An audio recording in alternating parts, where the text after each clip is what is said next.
네, 안녕하세요. 증권부 김인호 기자입니다. 자, 드디어 도널드 트럼프 2기 정부가 출범을 했죠. 하지만 여전히 미국 국채 수익률과 또 이 주식 시장을 들썩이는 게 바로 미국 중앙은행 연방준비제도의 올해 기준금리 인하 속도입니다. 자, 아무래도 초미의 관심사이다 보니까 이 연준 인사들이 공개 발언을 할 때마다 시장이 민감하게 반응하기도 하는데요. 2025년 첫 FOMC 회의 1월 28일과 29일에 열립니다.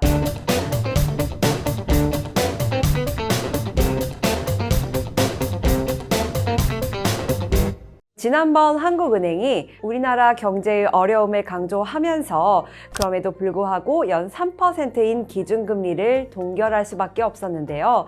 그랬던 여러 변수 중 하나가 바로 원달러 환율과 연준의 금리 동결 가능성이었습니다. 자, 현재 미국판 기준금리, 연방기금금리는요, 연 4.25에서 4.50%인데 이 월가에서는 연준이 올해 5월까지 금리를 동결할 것이라는 예상이 많죠. 그런 와중에 우리나라가 금리를 인하해버리면 원달러 환율이 더 오를 수도 있기 때문에 그렇습니다. 가뜩이나 우리나라는 정치 리스크 때문에 환율이 올라서 골치가 아픈데 이 미국보다 금리가 더 낮아지면 원화 메리트가 줄어서 환율이 더 오를 가능성이 있다고 하는데요. 아무튼 올해에도 주식시장은 연준이 금리를 얼마나 내릴지 혹은 금리 인하 속도가 어떻게 될지에 대해서 관심이 많습니다. 자, 1월 말에는 연준이 새해 첫 연방공개시장위원회 FOMC 회의죠. 그러니까 우리나라로 치면 금융통화위원회를 여는데요. 하필 트럼프 2기 정부 출범 후에 처음 열리는 FOMC 회의이다 보니까 투자자들 관심이 아주 많습니다. 자, 한편으로는 코인을 시장으로 자산시장 열기가 더 달아오르면 연준도 올해 기준금리를 낮추는 게 부담스러울 수밖에 없겠다 싶기도 하고요. 자, 오늘은 올해 연준 FOMC에서 과연 누가 정책 결정 투표권이 있는지, 그러니까 연준 인사라고 하더라도 누구의 말을 더 귀담아 들을 필요가 있는지 연준 구성원에 대한 이야기를 해보려 합니다. 트럼프 2.0 시대를 맞이할 연준 FOMC 멤버들 과연 누가 있을까요? 이 FOMC 위원들이 실제 통화 정책을 결정할 때는 투표권이 총 12명에게 돌아가는데요. 4월 의장을 포함해서 연준 이사회 멤버들과 또 뉴욕 연방준비은행 총재가 고정 투표권을 가지고요. 이 밖에 총 11명의 지역 연방준비은행 총재들 중에서 4명이 매년 돌아가면서 순환 투표권을 가집니다. 지역 연은 총재 나머지 7명은 FOMC 회의에 참석하되 통상적인 투표권은 없습니다. 다만 매년 3월과 6월, 또 9월, 12월 FOMC 회의 때 연준이 점도표를 공개를 하는데요. 이때 이 점도표 찍기에는 참여를 합니다. 자, 여기서 잠깐 점도표 투표 과연 무엇일까요?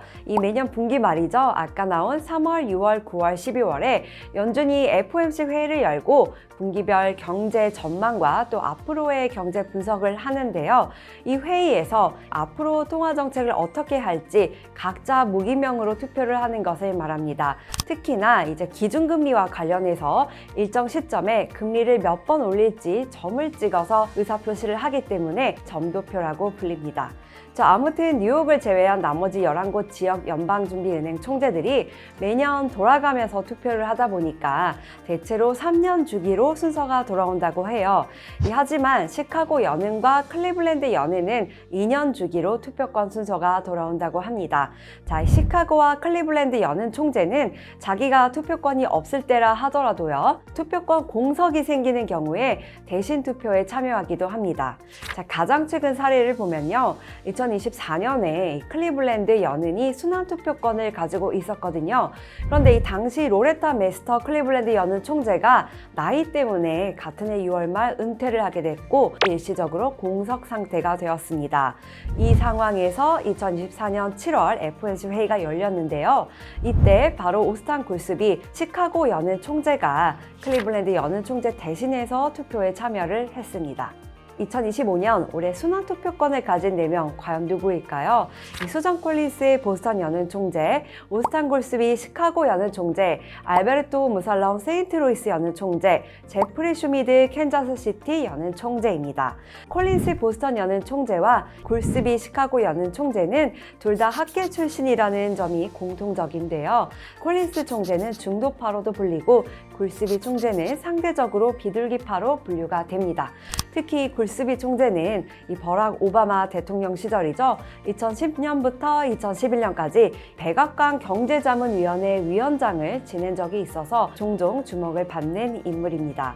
무살럼 세인트루이스 연은 총재는 월가 출신인데 중도 내지는 매파로 분류가 되고요. 또 튜더 인베스트먼트와 이빈스 자산운용 등에서 일을 했었다고 합니다.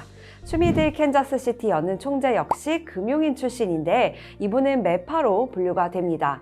슈미드 총재는 오마하 상호은행 회장 겸 CEO를 지낸 적이 있다고 합니다. 더불어서 캔자스시티 연회는 연준이 매년 8월에 여는 정책 행사 잭슨홀 심포지엄을 주최하기 때문에 관심을 매년 받고 있습니다. 자, 이제 정말 마지막으로요. 연준 멤버들 과연 어떻게 선출이 될까요?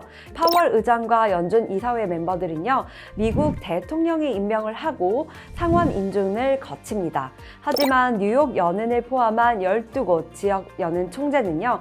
개별 은행 이사회가 선출을 하는데요.